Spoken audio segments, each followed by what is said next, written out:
안녕하세요. 부동산 진품 명품의 송군입니다. 12월 마지막 주 부동산 간추린 뉴스 시작하겠습니다. 첫 번째 뉴스입니다. 임대주택 30년 만에 통합, 과천 남양주 1181채 모집한다는 기사입니다. 그동안 영구임대주택, 또 국민임대주택, 또 행복주택 등 다양하게 발전해온 공공임대주택을 하나로 합쳐진 유형으로 통합했다는 기사입니다.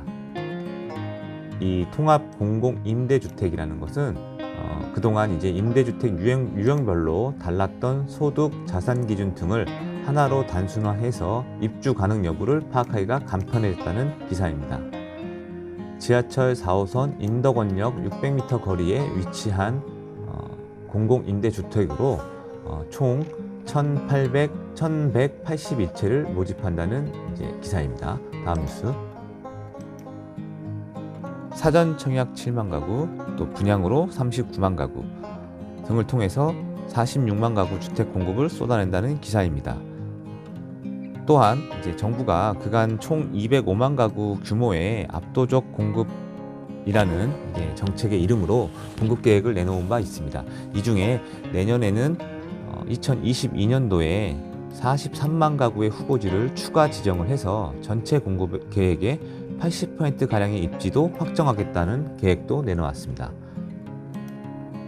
다음 뉴스. 가격 하락에도 거래 뚝 쌓이는 전세 매물. 아파트 전세 수급 지수가 100 아래로 떨어져 있고 또 지방은 더 심각하며 미분양도 속출된다는 기사입니다. 이는 지난주 뉴스주와도 비슷한 계속 전세 가격과 매매 가격이 떨어지고 있다는 기사들인데요. 그래프와 보시는 바와 같이 전세 가격 지수와 매매 가격 지수 둘 다 하락하고 있는 모습입니다. 중요한 것은 수급 지수 자체가 100 아래로 떨어졌다는 지점입니다. 이는 전세 가격, 그러니까 전세를 찾고 있는 수요보다는 전세를 내놓는 공급이 더 많다는 내용이고요. 매매 또한 사려는 사람보다는 팔려는 사람이 더 많다라는 뜻입니다. 미분양도 속출하고 있다는 그런 기사입니다. 거래는 안 되고 매물은 쌓이는데 호가가 안 떨어지는 이유라는 기사입니다. 거래가 안 되고 매물은 쌓이는데도 호가가 떨어지지 않는 이유는요, 매도 주체의 팔고자 하는 의지가 크지 않다는 점입니다. 첫 번째로는 우선 처분이 시급한 매물은 증여나 매각을 통해서 어느 정도 정리가 됐다는 부분이고요. 두 번째는 대선 등 주요 정책 변수를 앞두고 관망세가 지쳤다는 점입니다. 세 번째로는 아직 부동산 시장에서 추세적 하락 신호가 뚜렷하게 나타나고 있지 않다는 점입니다. 왜냐하면 공급 정책을 계속 쏟아내고 있지만 실질적인 공급이 되기까지는 상당한 시간이 소요될 것으로 보이기 때문입니다. 이와 관련해서 현 시점에 부동산 가격이 관망 또는 약간의 하락을 보이는 이유에 대해서 분석한 기사가 있어서 저도 굉장히 공감하는 부분이 있어서 그 기사를 한 번 더 보여드리겠습니다.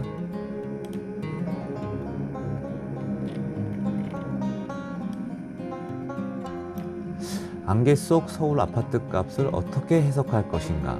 자료 출처는 리멤버의 Explain Now라는 기사입니다. 서울 아파트 값이 팽팽한 보합권에서 눈치 보기를 하고 있습니다. 도봉구, 강북구 등의 아파트 값이 이번 주에 0.02%까지 하락하면서 지난주 하락세였던 은평을 포함해서 세 구의 아파트 값이 하락한 것으로 집계됐다는 내용입니다. 하지만 이것이 과연 본격적으로 아파트 값이 하락하게 된 것인지 하락한 것으로 봐야 하는지에 대한 논란은 커지고 있습니다. 이에 대한 분석을 하면 서울 아파트 가격의 특징은 현재 두 가지입니다. 여전히 오르는 지역은 오르고 내리는 지역은 내리지만 확실히 상승폭이 둔화했다는 점은 확실합니다. 두 번째로는 거래량이 급감했다는 점입니다. 올해 11월까지 아파트 거래량은 약 4만여 건으로 작년에 7만여 건보다 확실히 거래량은 줄었습니다. 그럼 거래량이 왜 줄었냐는 매수자는 많은데 매도자가 적은 경우이거나 매도자는 많은데 매수자가 적은 경우에 거래량은 줄어듭니다. 하지만 지금 현 상황은 전자냐 후자냐 보다는 둘 다 줄어든 상황에 가깝습니다. 즉 매수자가 줄어든 것은 대출 규제 영향으로 대선을 앞두고 일단 변화를 지켜보자는 심리가 반영된 것입니다. 또한 매도자가 줄어든 것은 양도세 완화를 기대하고 매도 시기를 조절하면서 기다리는 쪽으로, 즉 관망하겠다는 쪽으로 바뀐 것입니다. 이러한 상황에서는 매수자와 매도자 중에서 마음이 급한 케이스가 생기면 갑자기 급등한 신고가가 나타나기도 합니다. 또는 갑자기 급락하는 거래가 나오기도 하고요. 이러한 안개 속의 서울 아파트 상황은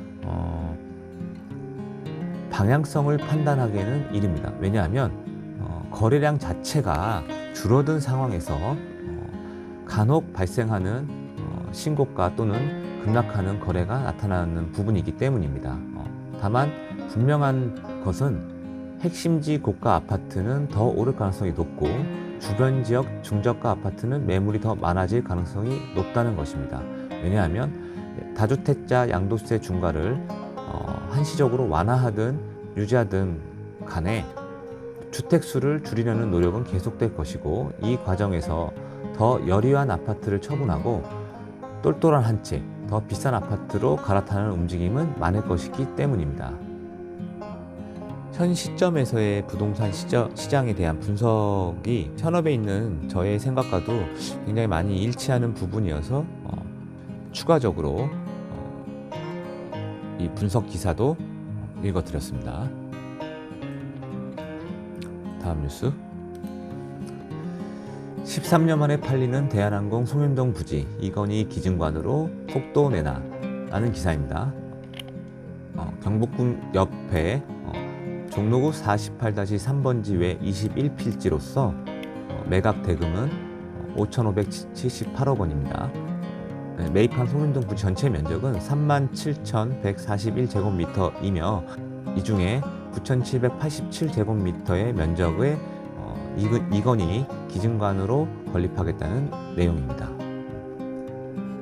그 외의 면적은 이제 공원으로 조성하겠다고 하네요. 다음 뉴스. 새 양산시청을 2029년에 건립을 한다는 기사입니다.